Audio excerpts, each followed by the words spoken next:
Ewe mpenzi wangu, kama vile wewe unisha chapati zako uleisha wakati unaziandaa, hivyo ndivyo mambo yetu baki laini hata tunapokuwa na changamoto kwa uhusiano wetu, kwa sababu maneno yako matulivu hulainisha mambo kweli.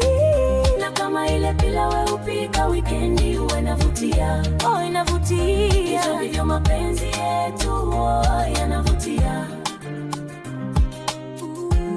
yanavutia.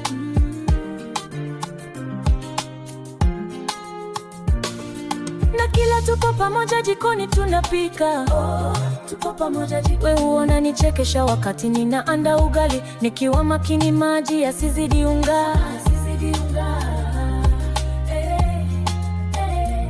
Miwakikisha nimesonga vizuri na kuipakua na kuchukua ugali moto na kuiweka mezani,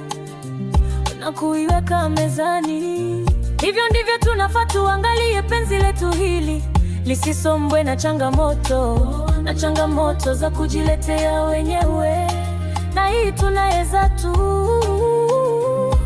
tukibaki na ucheshi na kuyasahau makosa yaliyopita, makosa yaliyopita. Na ninasema hivi kwa sababu kila ninapotazama pendo letu hili kwa utanini huiona kama nyama choma iliyoandaliwa na kachumbari safi, kachumbari safi.